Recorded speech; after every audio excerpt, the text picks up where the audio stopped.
10 seconds remaining. 5 seconds remaining.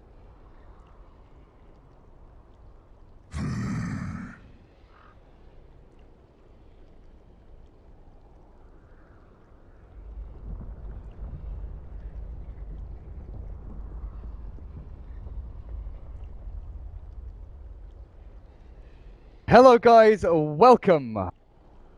Where is it? There we go. Hello guys, welcome. MLG World Finals 2015, New Orleans. I'm Durka, I'm in the Berlin studios, I'm still in Germany. Got things to do over here, but we're going to be casting the B stream, the Bravo stream. So the group stage matches from day number 1. Not enough time in the day, but we do have the games covered over here. So we've got a couple of good matches tonight. LGD up against VP. The first one up, and we're heading straight into the draft after a few delays, a few little cock-ups here and there. We're looking good. We're looking good. And my co-caster Scant. Hopefully nothing else goes wrong, and we have a good series tonight. Yeah, I don't think anything else is going to go wrong. I have this feeling that we've gotten past that stage. We've had the 90 minutes of things going wrong, and speaking of delays, something that we were kind of talking about before the match started. LGD-Gaming, an organization that got into Dota 2 a bit late. I think they missed TI1, partly because they were playing Dota 1 and partly because their roster got kind of stolen by IG at the time. Since then, I feel like LGD has been like a fixed point of reference in the Dota 2 world for the last 3 or 4 years, as like always being that solid team. And usually this is the kind of discussion we have in the build-up to the international, but with the new major system, it feels like it's maybe appropriate going into a LAN like MLG, build up to the first major. So Virtus.Pro, a team that's looked a bit shaky, I would say, recently. Didn't impress that much at ESL. Haven't had the greatest series since then. They've played 1 or 2 series where I think they split one and didn't win the other one that convincingly.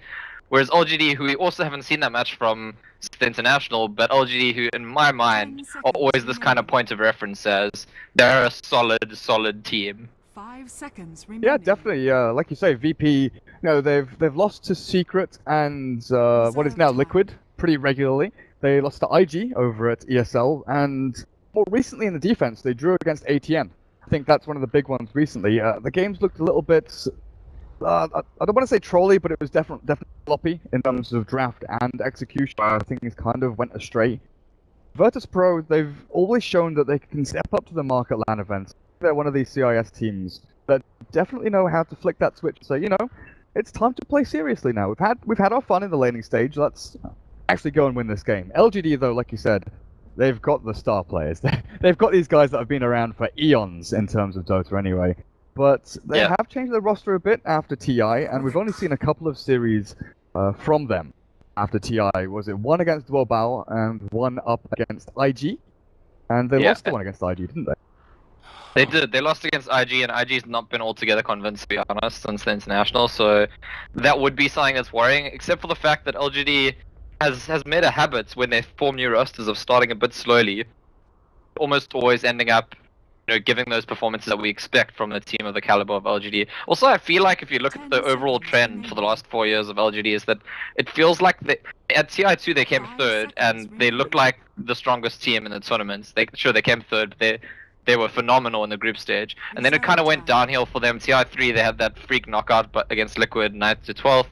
TI4, even out a bit. I think they were, 5th, 6th. TI5, now they've come 3rd again. And so it feels like they're like... reverse empire. Exactly, yeah. It feels like that's what they're doing. And to be honest, if you look at the roster here compared to the roster they played at TI, it does feel like it should be improved. It feels like it should be even better. That team was just unbelievable. Sure, again, 3rd place, but in a extremely high caliber tournament.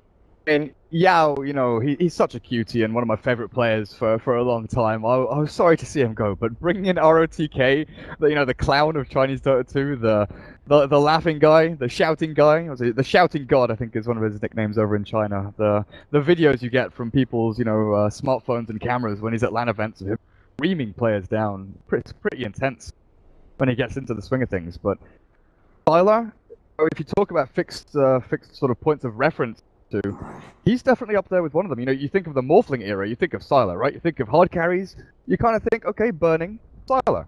He's up there with best of them, but he is the one worry I have for them in this patch. where things aren't fully focused anymore really around farming one guy, having him 1v5. You do need that little bit of flair from RTK, having maybe have his 2-role position 5 really seconds shine. remaining.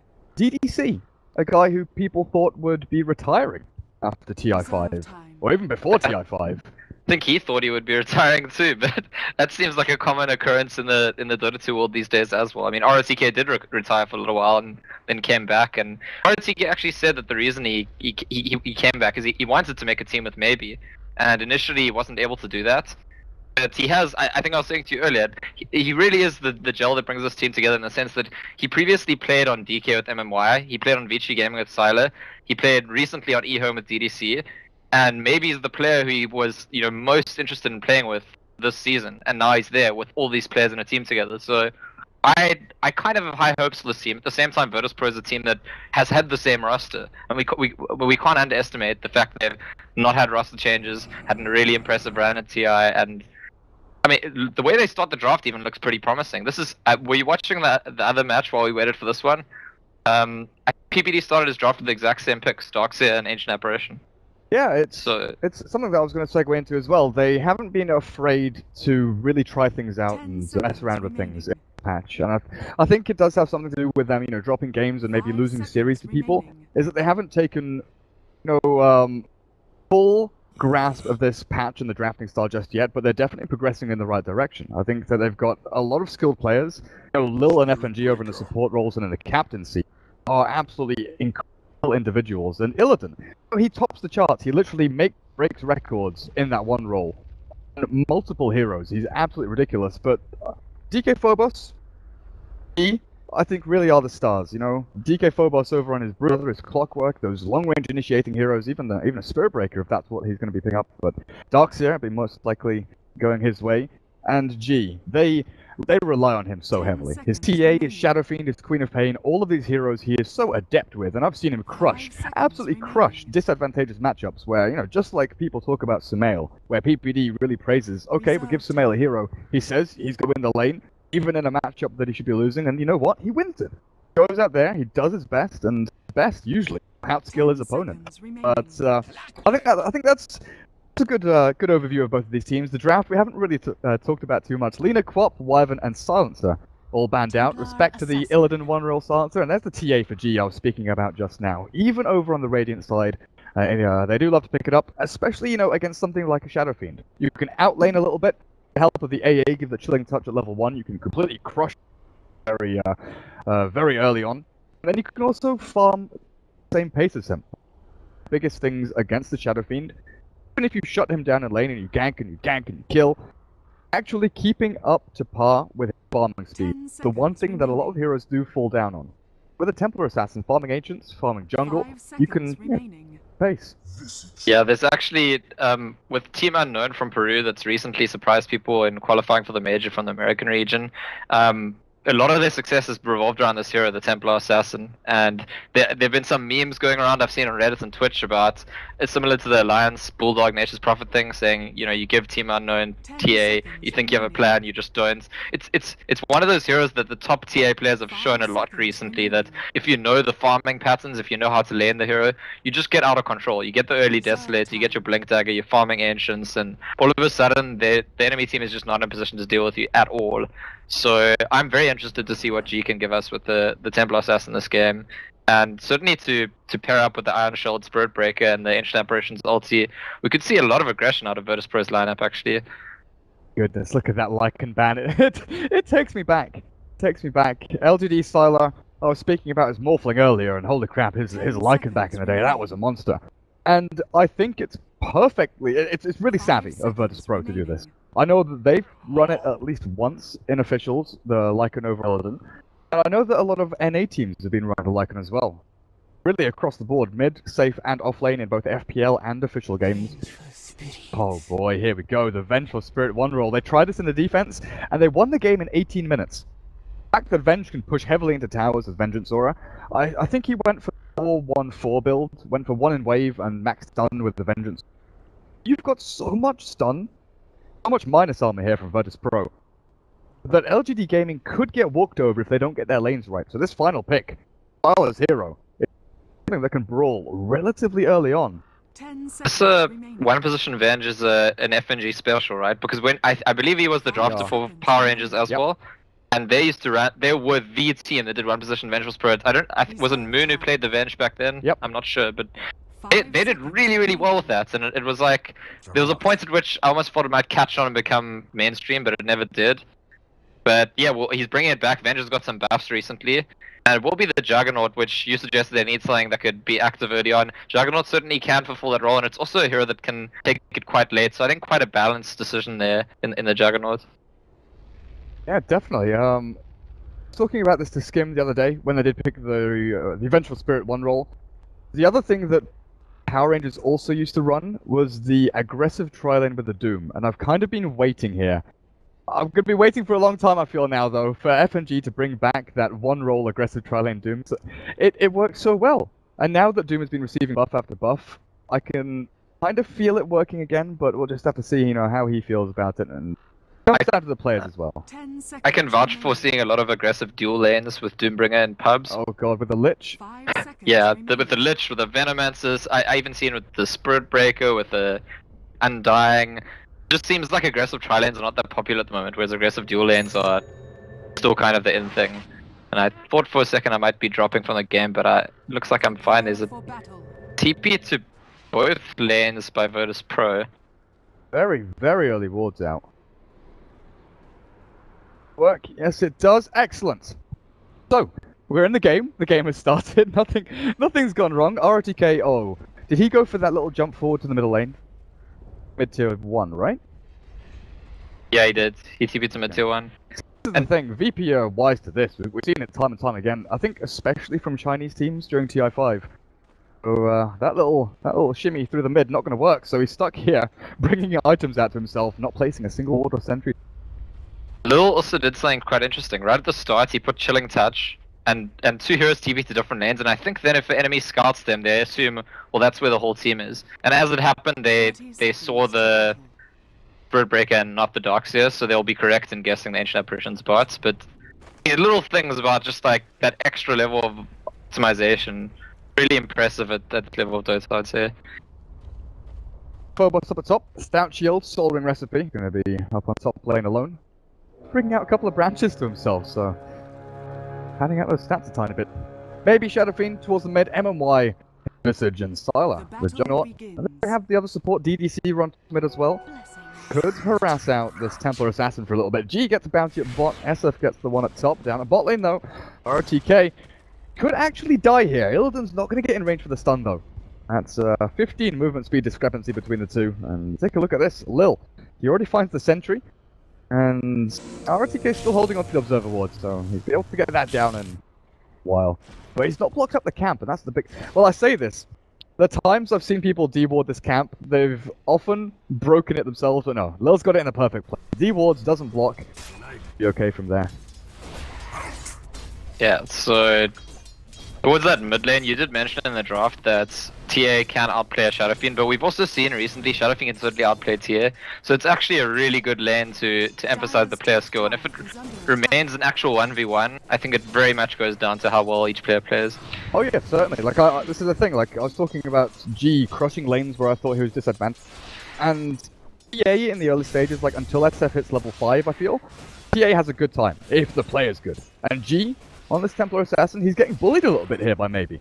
So maybe he's getting a really good start here as the Shadow Fiend, and once he hits 5, that's when the kind of dynamic swings, right? Shadow Fiend gets to level 3 raises, starts shoving this wave as hard as he can, goes back into the jungle, arms that up, and that's where the gap really gets built up for the SF over the Templar Assassins. So FNG on this 4th spot, Mirror Breaker, gonna have to make Maybe's life a living hell a little bit by charging towards mid, but look at G, hit the side blades, damage down onto the Shadow Fiend, and that's where you want to be. Yeah, a big part of laning up against this TA is actually recognizing that when he turns on Refraction, he's not invulnerable. You just need to position correctly to hit off those Refraction charges without drawing aggro, and that's what maybe he's doing so well. He does tank some of the side blades there, but in terms of controlling G, I think he's doing a good job, and the lane's looking pretty even to me so far, which makes good sense considering they're both extremely strong mid players. Oh, gotta pause. Nah, mate. Well, FNG stacking Ancients, so that's another thing to really look at here. The Dire supports have not started stacking yet. it is early days, you know. They're controlling runes up at top, making sure that no shenanigans happen up there. And Phobos, he's kind of lost a little bit out of lane. I think maybe even walks back to base to regen his mana up and walks himself back up top. But how's the bot lane going? Because Illidan in the 1v1 against Clockwork, RTK is going to be happy. Experience, getting a little bit of gold, a few last hits in there. He's 3-0. Oh, he's pretty chill down here until Lil on this Ancient Apparition comes in, chilling touch and cold feet with stuns. And now we've seen the change to that cold feet. It's actually kind of cool seeing people max that out. The increased range on it's pretty ridiculous to be fair. There's going to be a charge onto RTK, and I think there might be a... No, G, he's got no refraction and he's dead! DDC comes in, they knew exactly how much mana he had. Bot lane, they've gone in, yeah, behind the tier 1 tower, down he goes. FNG with a final smack in.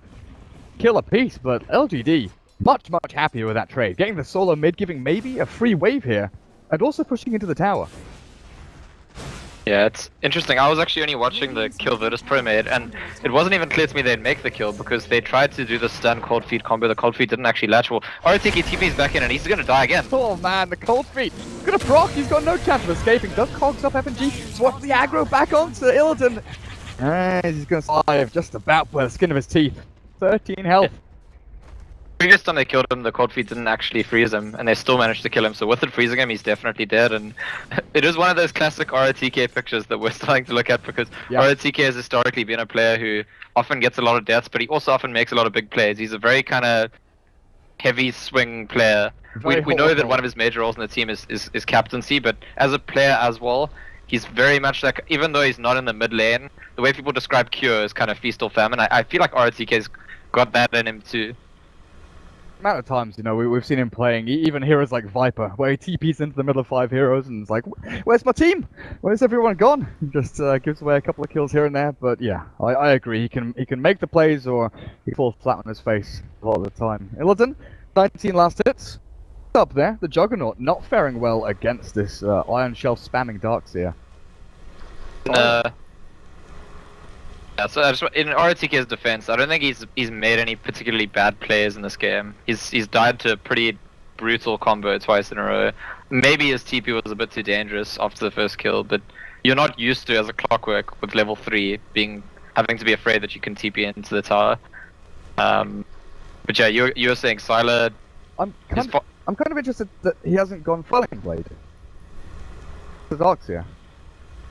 Yeah, it's got to be a sign that he's trying to rush something or other, I think. Rush James boots, I guess? Yeah, I think so as well. I think that makes the most sense. Rush phase to maybe get onto the Darkseer and actually be able to kill him when Rubik gets the lift. Well, we'll see how things pan out from up there. G has died once, but we've seen these swings before. We've seen TAs once they hit level 6, you go and kill the Shadow Feed under the tier 1 psionic traps. So it's going to come down to the reactions of LGD. Rubik is a great reactive hero once you get TP up on him. So DDC, got to keep his eyes out, keep his ears open. But for maybe's calls of SOS when he needs to come in and TP. But you've also got to worry about the charge from FNG, who I think is going to deny himself to neutral. Flying things up Dash already.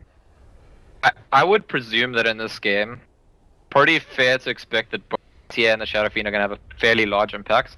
Regardless of what happens in the lane, they're both going to be able to dip into the jungle. The Ancients, they're going to get decent item timings, and they're probably going to have a pretty big impact. I mean, obviously we can only speculate so much, but for me the more interesting point is the safe lanes, what the contributions come from, and especially this Vengeful Spirits. I mean, Vengeful Spirits is, we've discussed before, it's a hero that's not really been run as a safe lane by most teams, except for by teams where FNG is drafting, and to great results for him.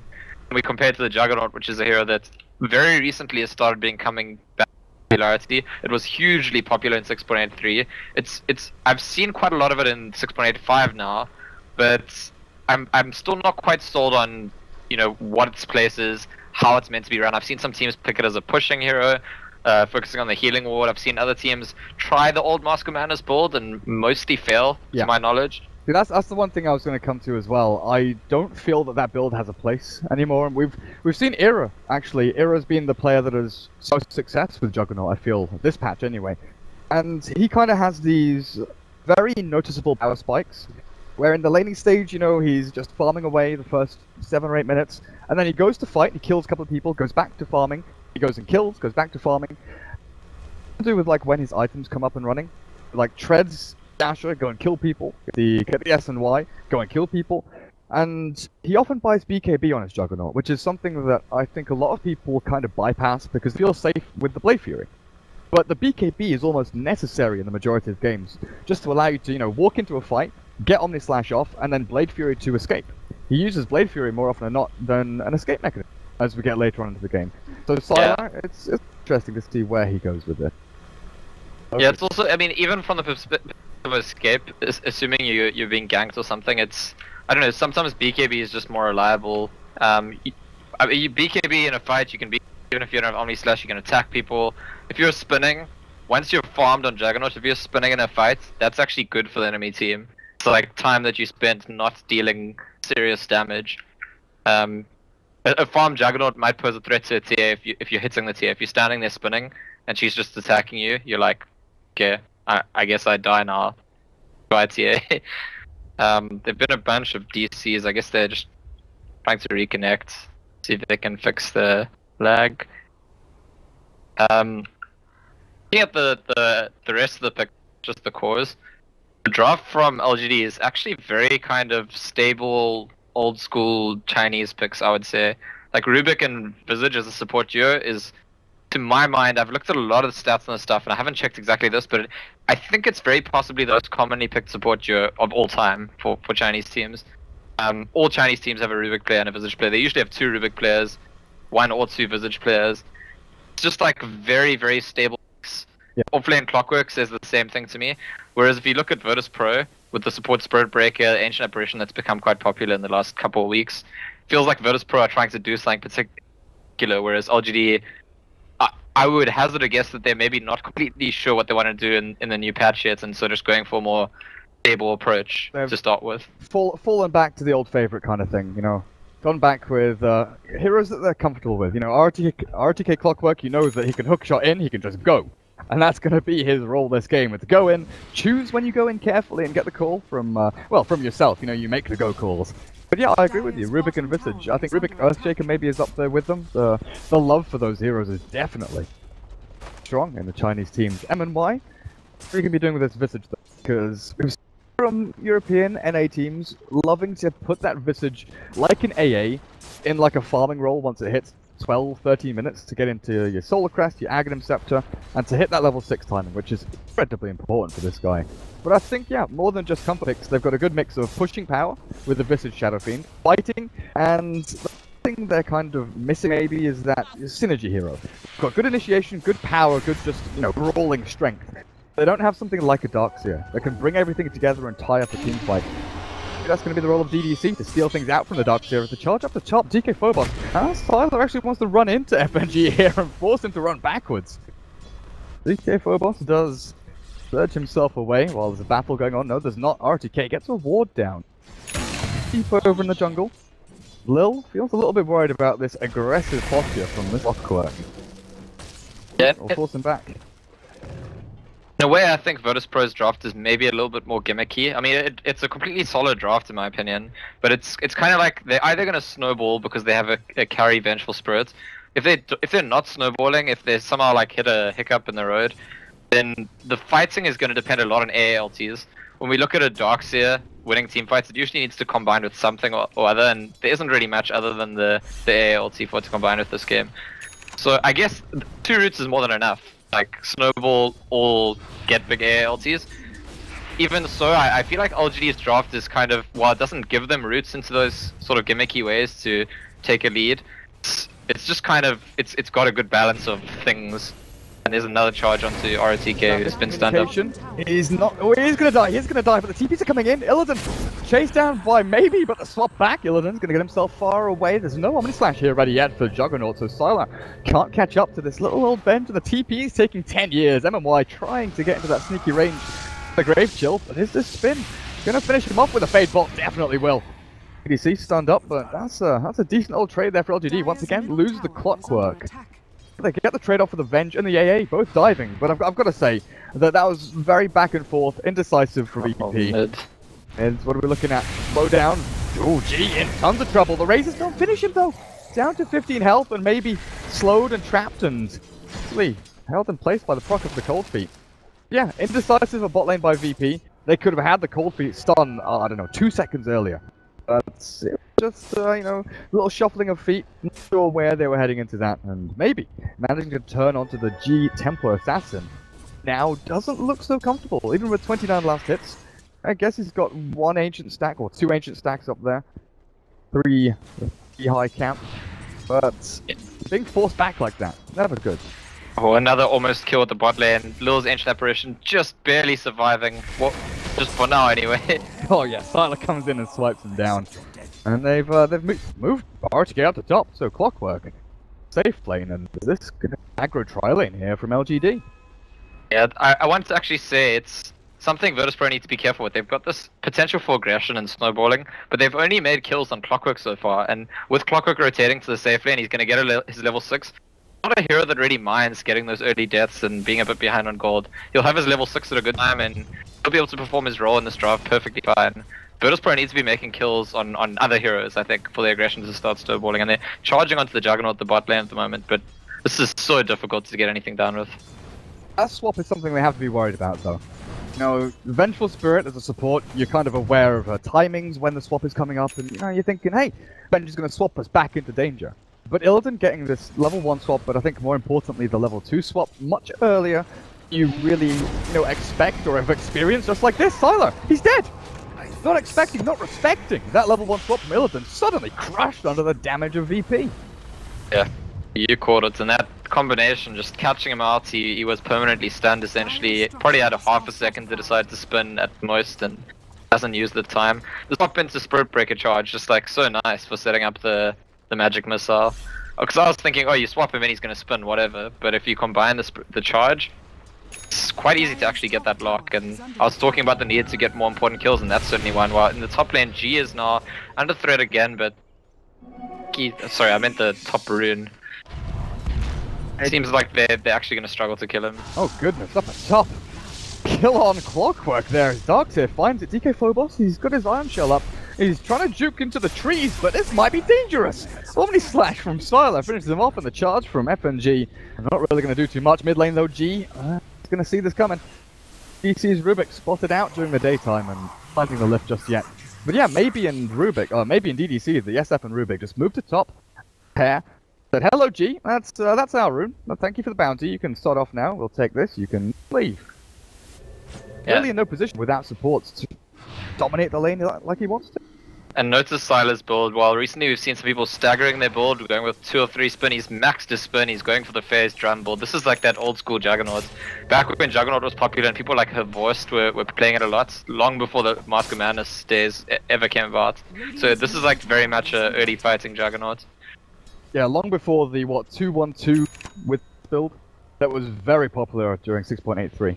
I think Sylar was one of the people that really advocated and made that build popular, going for the 2-in spin. Just for the reduced cooldown a little bit, rather than the damage, but 4-in spin. Dire's top tower is under attack. Lil has been given bottom lane to farm himself up to level 6, which getting closer to. Take a look at who he's against. The off lane has become battle of the farming supports. Where are they going to? RTK? Just yet. Oh, another smoke gank into him. Well, you've got the Clockwork level 6, you've got the hookshot ready. Why not try it? They probably know that G's farming ancients. I kind of feel that VP are safeguarding the ancient farming more than they're looking to go out and fight. Actually, Lil that's going to be the target here from the Dire. MMY is closer to level. Yeah, if you gank into Ancient Apparition, at least you're assured that he can't ulti into the fight from where he is, but he's actually, yeah, there's TVs in to protect him. Or to gank. Oh, they want to charge in. The hookshot though from RTK actually blocks them off and cuts the advance, and they kill him off. The Spirit Breaker gets demolished. That's a good swap. Illidan catches maybe. And with the damage, the Ice Blast will actually shatter him to death. Illidan in the middle of everything though, spun down and killed. As Lil. Oh boy, Sylar, you don't want to go in there. G has arrived. DK Phobos is ready with a vacuum back, but it's only level 1 catches the Juggernaut only. And with the cogs pushed back, RTK's not entering this one. Roll finisher there onto that nasty little Darkseer as well. Again, not an amazing trade for LGD, but definitely one that they'll be happy with. Virtus.Pro didn't read that situation. I actually, when FNG TP'd in, I thought he read the smoke gank was coming to defend. He was actually TPing in hoping for kill. So that entire series of events started off with Virtus.Pro thinking they're going to be the aggressors, and they were outnumbered from the beginning, and it shows in the overall trade. They're level 6 Visage now, and oh god, RTK! See, this is the thing, he's walking into a Templar Assassin without any fear. TA with DD, 11 minutes in, and the RTK is he's going straight on in. Actually, looking at his build, he's gone for that Moon Meander build with the 4 in Rocket Flare. 1 point in Battery Assault though. Where's G going? Can you TP out of this? Probably not. Can you go into Mel? Yeah, you can, but after that, what happens? You die. You're dead. You're gone. I mean, base creators? No! Like, in other situations, sure, I know you're joking, but nothing was gained by VP. Illidan wasn't farming, no one's farming top, no one's farming mid, no stacks in the jungle being made. He was running around helpless while the rest of the team was spawning. It's pretty incredible by RTK. The way that the whole chase starts, he has no threat to pose to the TA at all. But just because he knows his team is all like closing in on the TA, he just runs after and knows that if, eventually we're gonna get her, and that's what happens. We get there. How are we looking at net worth though? 4.9k on the SF. Seen what build he's going for yet? Because this is something that always interests me nowadays. It seems very player dependent. You go for like the Sanj first into S and Y, then BKB, helmet, swap, Styler, stunned again, and chain stuns into death. RTK hooks in, but maybe you find Illidan here, the 1-for-1 trade-off. Yeah, finish him with a raise. G, oh god, the stuns out from the familiars. He's got no refraction, he's got a melt strike, but I don't know about this one. Charge through onto maybe. Wall is down, but it's again posing no real threat. Requiem trying to slow them, and FOG has no charge left. The familiars are following, and with that final soul assumption, I'll get themselves another kill over near the Roche pit. Look at this, Lil against DDC. Lil is trapped in the Roche pit, but he turns to fight. Fade Bolt from DDC finishes him, and G, he's in hot pursuit. Hiding behind the trees, he still gets the kill. But we've seen this story before. Oh god, no. They know where he is. Melt strike, that's a good amount of damage. The RTK with the cogs down. He's dead again! Exact same position as last time. RTK running in from the enemy jungle, catching G in the river and chasing him down. But wow, I mean, so this game is not going the way Virtus.Pro wants it to be going, I would say. However, they're really doing well with that Vengeful Spirit Breaker combination, so for me that's already a positive for them. They've coordinated it so well every time, just swap into the charge, setting up the stun, making kills. Unfortunately, it seems to usually end up with either just one kill or even less, a kill and returns on yourself. If they could isolate heroes more often, that combination seems to be doing very well for them. But going back to what you were asking before the fight started, Shadowfiend looks like he's about to pick up something or other. I would say he definitely needs mech, except that there's an AA, so maybe he doesn't go for it. BKB. I think it's... Yeah, it could be just a BKB rush, because I think he needs to be kitted up to fights, like, very early. Yeah, I'm like 90% certain it's BKB rush. The way he's saved, yeah. Yeah, he's not bought the... I mean, he could be saving buyback at this point, I'm not sure about that. But, yeah, this is what I was gonna point out. It's very player dependent where you go with this. Roche pit, they're hiding here. Not sure you can take it though. But yeah, player dependent whether you go for the Sands first into S and Y BKB, or we've even seen players go like Midas into BK. Oh god, they are. Yeah, and bench. I mean, Midas armor galore, and LGD have no idea. LGD do get a tower. They'll start to become suspicious now, I think, but I don't think they'll get there on time. Unless RTK can do something. Come on, buddy. He drops his TP. He's going in. It's picked up by Venge though. RTK is in pretty deep here with the Ice Blast launch. Not going to connect too heavily. Also, maybe the trail is there. Now the Nether Strike. Maybe dropping low and killed off in the wall. RTK retreating out, but he's got no mana. He swapped into death. Finished off, but Illidan loses to the Aegis. Sylar on the retreat. RTK still alive somehow. Taken out by a Dark-Tier Illusion. LGD, they're losing heroes left and right. They lose the Spirit Breaker and the Aegis, but that's it. Yeah, I think LGD probably shouldn't go in. I mean, once Roche goes down, they don't... It's not clear to me that they... I mean, sure, they were ahead on kills, they were a bit ahead on gold. It's not clear to me they're sufficiently far ahead enough in the game to feel like the enemy team plus an Aegis, yeah, we could just go take them on. And especially the way they need to initiate, with the clock going in from one side, everyone else running in from the other side. If Shadowfiend had his full BKB, completely different story. But with him sitting with the Ogre Club plus 2,000 gold in the bank, I think they were asking for trouble, and trouble's what they got. They did get rid of the Aegis, so at least that won't be there. And something interesting I noticed when they did get rid of the Aegis is that Vengeance Aura actually goes onto you for that like 4-second duration while you're waiting to respawn. Oh really? Yeah, so Juggernaut had like the aura on him for like a couple of seconds while Vengeance was respawning. Dire's top tower is Now, under RTK attack. 0, 5, and 9, his item progression, it's been stalled a fair amount. He's got his boots, urn, wand, and bottle. You know, the net worth isn't that bad. It's not awful. It's not great when you look at it in comparison to the Darkseer, who's sitting on mech, arcanes, and soul ring. Definitely not up to par. And then Lil, Midas on the AA. This fight has given such a massive bonus for the net worth of Virtus.Pro. Yeah, they take away a 3,000 net worth lead of LGD, bringing up to about a 1k lead of net worth of their own. Templar Assassin has Desolator done. LGD lose their top tower, but they have stolen one of their stacks from the enemy jungle in the meantime. I do think that previous fights, if Shadow Fiend has BKB, it's completely different, and I'm sure he's about to be at BKB. I'm sure that's where he's headed. About how they kill him if he has BKB. It's basically just Venge and TA attacking him. Darkseer has damages all spell damage, A has damages all spell damage. Even Venge has a nuke involved. Spirit Breaker sure he can disable you, but they're charging onto him, but he's gonna get out. So I think a BKB is a very big pickup on Shadow Fiend. But ultimately he wants to use it. He wants to, LGD want to actually win a fight off the back of a BKB. They don't want to just get the BKB and then carry on farming, because it feels like the farming trajectory is actually negative for them at the moment. I wish there was a way to see the range. Oh, there we go. I'm just wondering if Illidan was level 11 there, if they could get the time. Probably a long shot, but I bet he's wishing he was level 11 just to give it a try on that Shadow Fiend. Maybe they could have caught him. Still sitting at level 10.5. He's hit level 11 now, and this is where things get super spooky. Is that level 2 swap? Because you didn't expect level 1 swap when he hit 6. The level 2 swap is even scarier, 18 minutes in. Wow. Have you seen that Sylar picked up a Shadow Blade? Yeah. This is very, very much one to fight into Virtus.Pro. That's what I think. This is definitely an offensive pickup. He didn't buy Shadow Blade so he can like try and safely spit put it. Maybe gets his BKB off here. The Ice Blast did miss, but G still wants in. RTK still forward, but that's just to stall up the fight a little bit here. The VP Squadron, the Hordes are amassing up on this top lane, and that Melt Strike actually splashes back onto MMY. RTK dragged back in to his own demise. Maybe he turns back in, he tries to wreck, but that vacuum ball catches them all. Illidan, he's in the thick of things, he's got the damage output, and G on that back end, crushing them all, cruising through every single player. Where is Sylar? Oh, there he is. He gets a kill. Now what? Where are you going to go now? Still got Omni-Slash, if he wants to use it. Charge FNG, the trap will slow him, he's got the spin, but he's got no TP. Is he up on the hill? Is he on the hilltop? They placed an observer ward to see him. He was up on the hill. So Sylar wasn't there.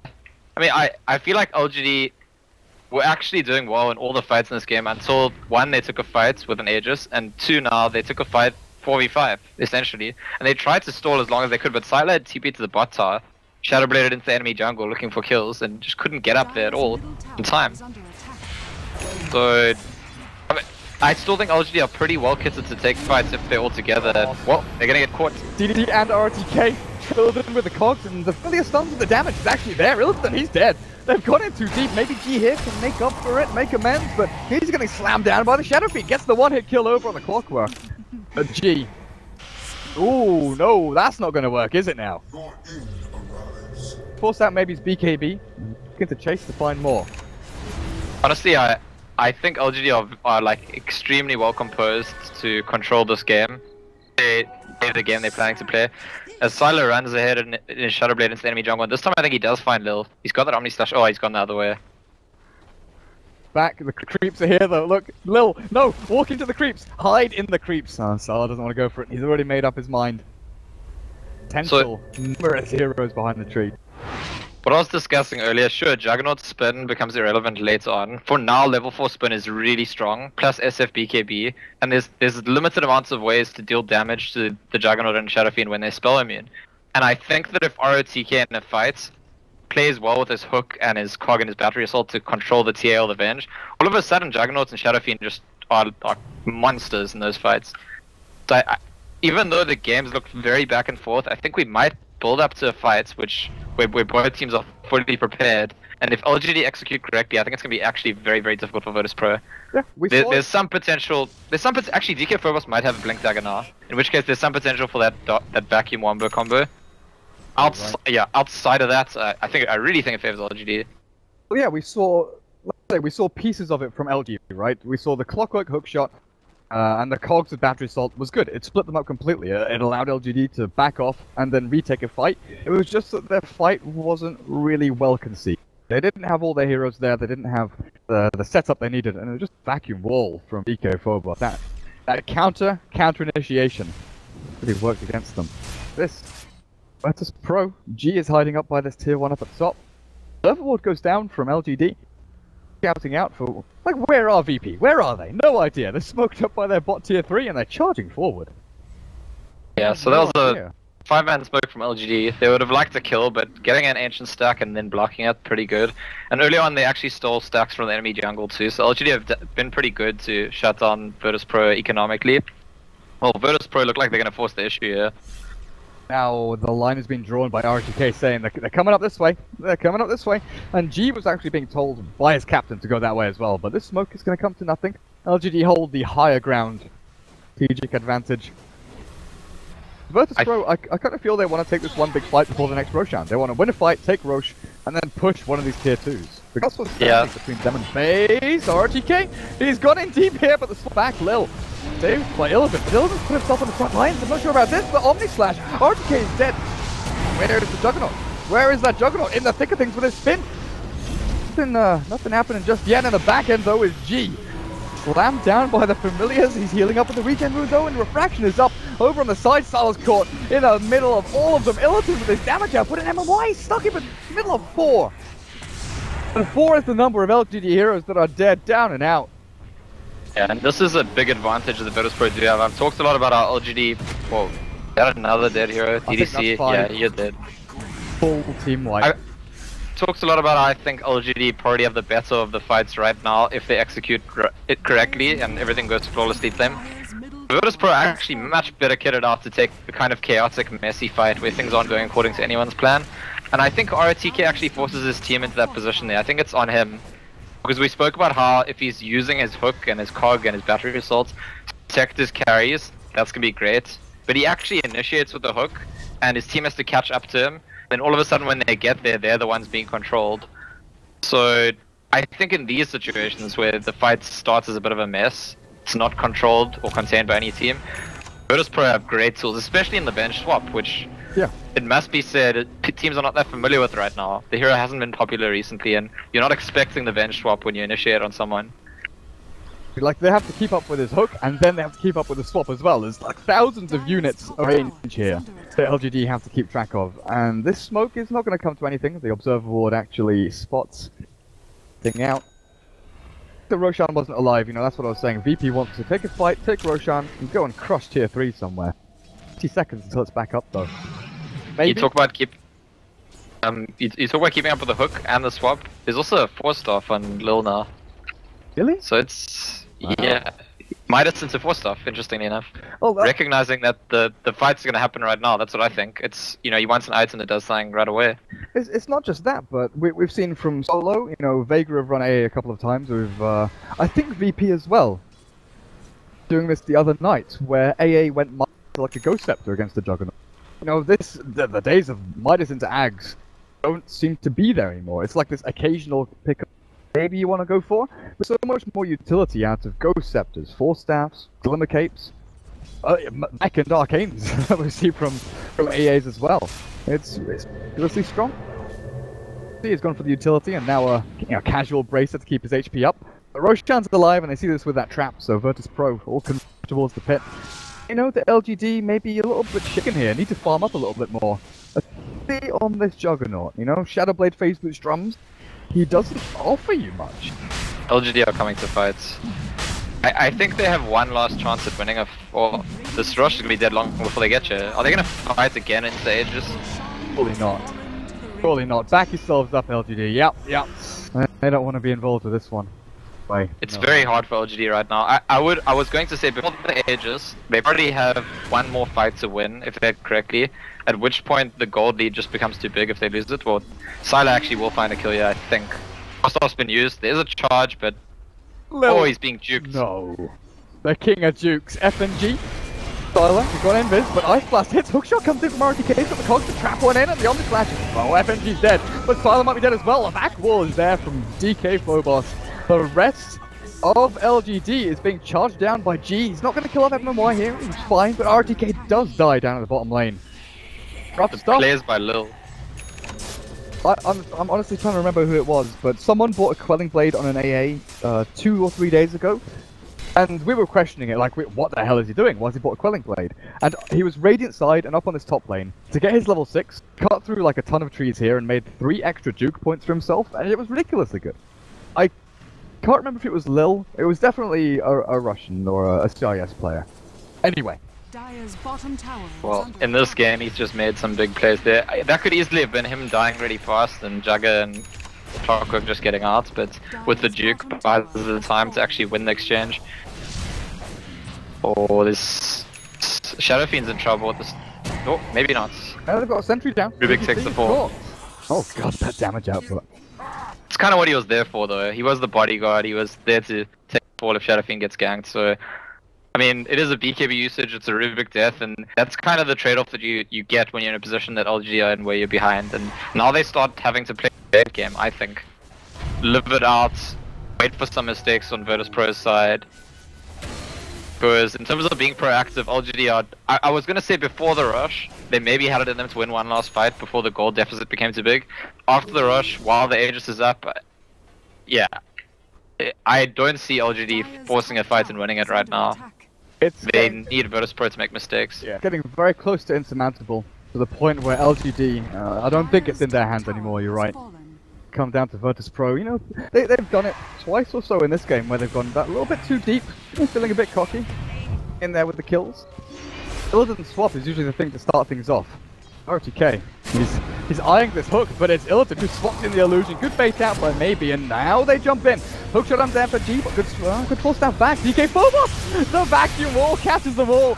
Omni Slash is going to do a good amount, but it's not enough. Sylar's on the retreat already. They're going to chase him down. They've got no vision of him though. Just yet as he Shadow Blades away. Now G, KB is used, as well as Illidan's. So they don't have any more magic immunity onto high ground. A little unlucky there by LGD, because if Sylar's Omni Slash had hit the Venge one more time, I think he would have gone down. He was really low in the thick of that fight. It was actually very well played by maybe. They hadn't. I don't think the Manta had been revealed, so the first time the Manta's used was just to bait the Venge initiation. And I don't think Illidan will fall for that again now that he knows there is a Manta up. D. Keep going, buddies. They know where Illidan is. Be able to catch him in time though. Illidan has no TP.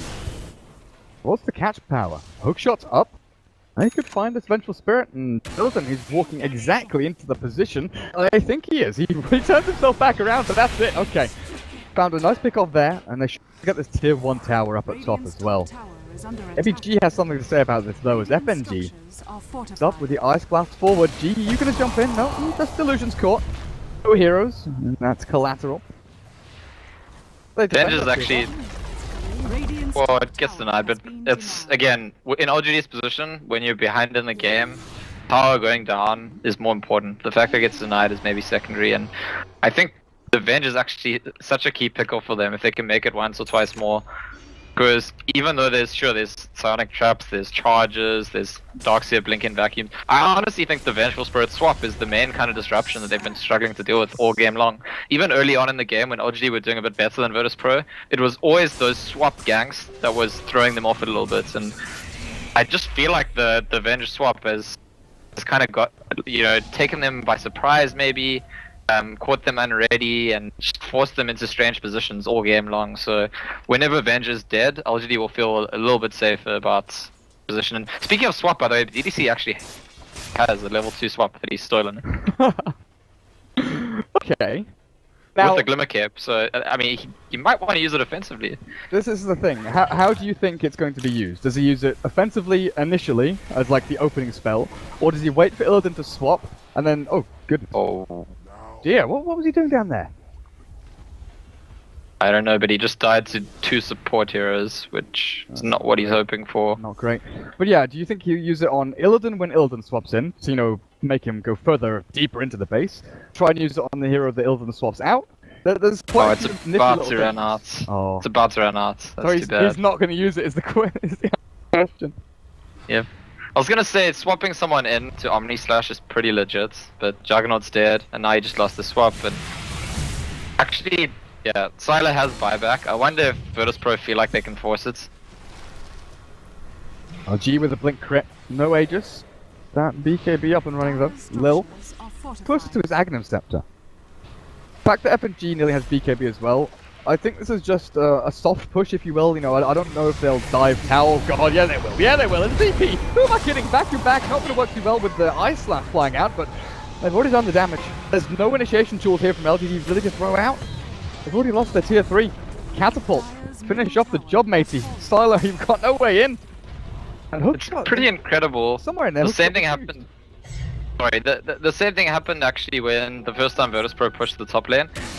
Like all 10 heroes knock heads against each other and nobody dies. That's the second time we've seen that in this game now. Stuff. This is without mech. Well, this is without a mech on the dire side. There's Greaves over on DK Phobos to keep them up and running. Next Roshan. Find out in about a minute and a half when that's up and running. No. Defended. LGD defended high ground. That's when there's no Aegis on the Radiant side. And next one. This one's Aegis cheese. Well, I think that even if they feel at a deficit, even if they feel that we can't fight, we feel a little bit weak in our heroes, and we don't have the same strength and power that VP do.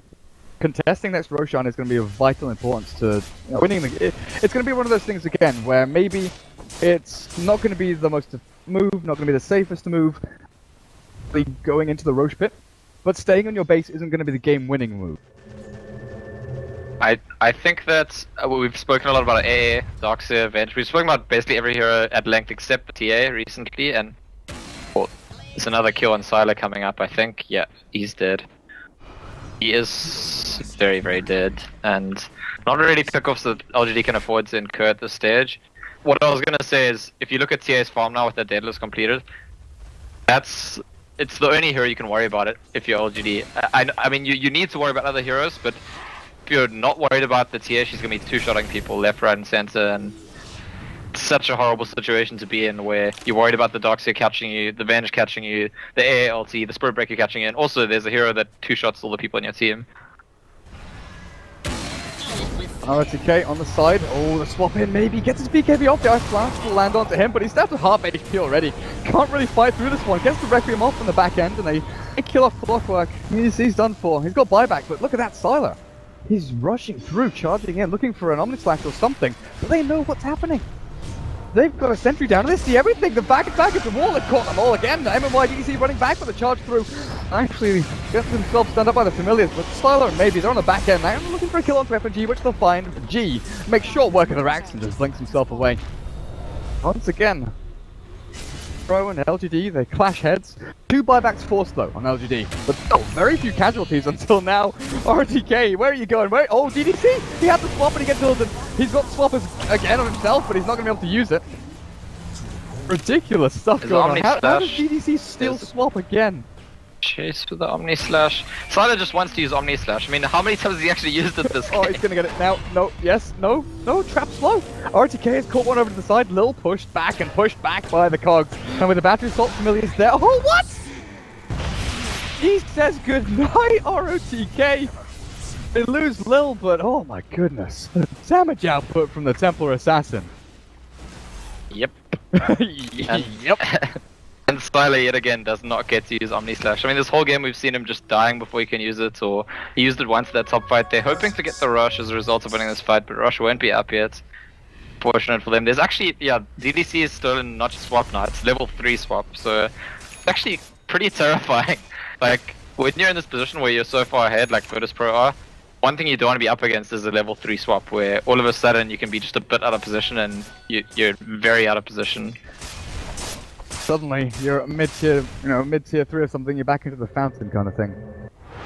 Oh, MMY. on his Aghanim Scepter, but Lil, he's got his Ags already done. While Shiva's Guard for TK Phobos will be coming up soon. We've already seen Templar Assassin Daedalus with 3.3 thousand gold saved up in the bank. Scary, scary stuff. While you're looking at the Shadow Fiend, a hero that, you know, every game we're looking at saying SF needs to be at the top of the net worth board, needs to be out farming, out CSing his opponents, and, you know, have a 3,000 net worth lead at the minimum over his counterpart, right? That's what we kind of look for in a Shadow Fiend that's winning or breaking even. Being It's ahead rush of again. Opponents. It's rush again. It's the swap by Ruben.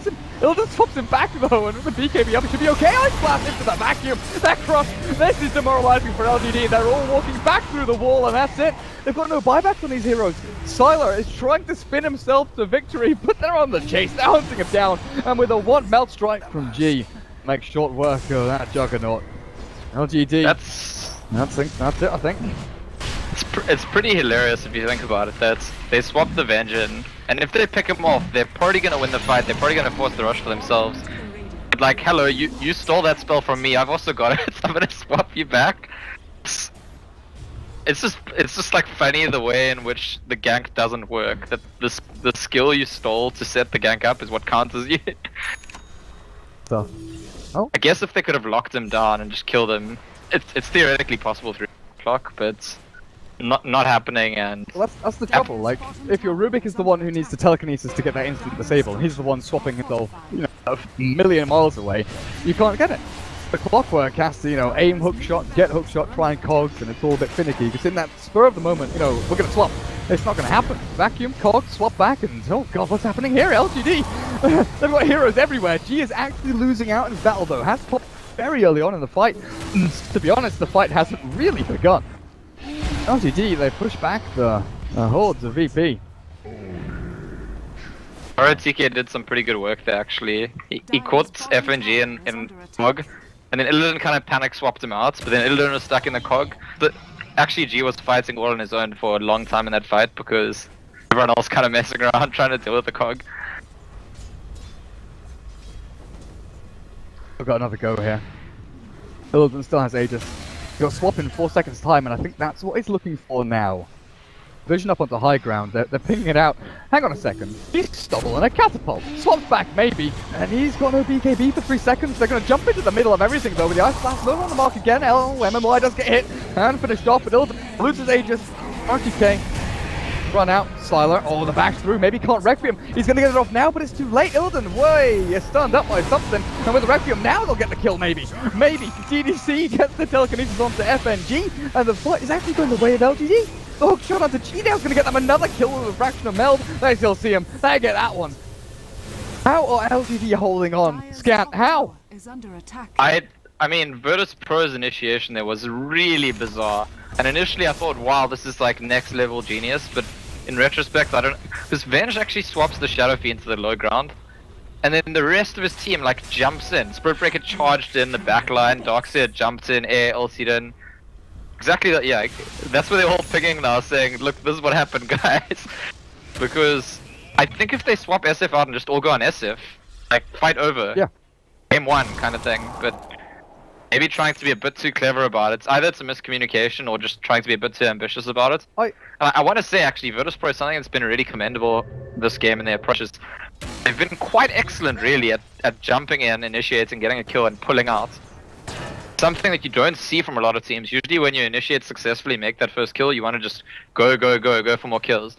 And they've been really, really good at going in and out and in and out. But we saw those fights where nobody died 2 pushes in a row. But this one, I mean, this is a slightly different thing. Sure, they're clearly good at calling back, but the actual execution within the fights and within the when they go in seems to be a bit disjointed in that fight and really does cost them. Yeah, it's kind of weird because before the swap, G was pinging out already in this position here to say swap him back to here. It was kind of obvious from our perspective, you know, in a LAN environment, even though DK Phobos maybe didn't hear, didn't understand, and jumped himself in.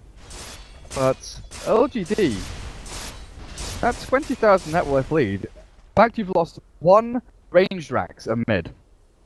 Tier 3's gone, sure, but it's not that scary anymore. You know, I was honestly worried that this game was just over after that Roche fight, after Roshan going down and GD not having the item progression that they really required. But the fact they've held, and held in that kind of style, it's a great testament to them, you know, potentially swing this game around. Sure enough, G has a full MKB done now, but his BKB is down to 5 seconds. BKB refraction only lasts so long in a fight. And if these fights keep going as drawn and as long as they have been for the past 20 minutes or so, he's not invulnerable. Virtus.Pro should know that they lost the previous fight because of their own plays. Whether or not that'll mean they're confident enough to go again, or whether they're happy to sit back and farm and get the next rush, I'm not too sure. They've quite easily gotten the rush every time this game, mostly just because of how quickly they kill it. Despite being Radiant side, managed to get into the pit as Rush is alive and take him down instantly. And I think that'll be a big point of contention for this game. I think that, I mean, you're saying LGD aren't actually completely out of the game. I think I agree with that. They'll really be tested if they try to contest that rush though, because they certainly are still quite far behind, even though they're not out of the game. Goodness. They've still got vision up on this high ground, and there we go. They've got it. The Decoy has gone back in again. He's behind. He's a fight, and he does catch a couple of them. Hook shot not going to make a difference here. Silo spinning to get his little butt out of there. But now, Seraphine dead. Has buyback, but you come back to life with half souls, and RTK, this Ice Blast lasts forever! Killed off by the dogs here, but the chilling touch, the Ice Blast actual debuff there is what makes the difference. Now they get their 2 lanes of racks, and this is, I feel, the situation LGD should have been in 15 minutes ago. Seraphine forced to buy back here and defend their top tier 3, defend their top racks. They've got a glyph available, and holding on to like the last second to use it, but no clockwork, no initiation. They've got Omni Slash, but it tickles them. It doesn't do a damn thing. Silo's already gone, he's got a buyback available, has to use it, but what back onto maybe? They should be it. With G's damage output, he's gone. Seraphine dead for 100 seconds. GG is called, and Virtus.Pro, they know it. They know it. As soon as that GG came out of the fingertips of RGK, F&G was ready with a GG right back. It's really impressed by Virtus.Pro actually. Early game, they didn't do that well. They were a bit behind, I think, and stuck to their guns, followed their plan, got the rushes, grouped up, made those ganks and pushes. And then I said in a lot of the pushing situations, they were good at going in, withdrawing when they needed to. And even here at the end, they screwed up one fight really badly. And you could see that they were just kind of calm about, okay, we know what we messed up, we'll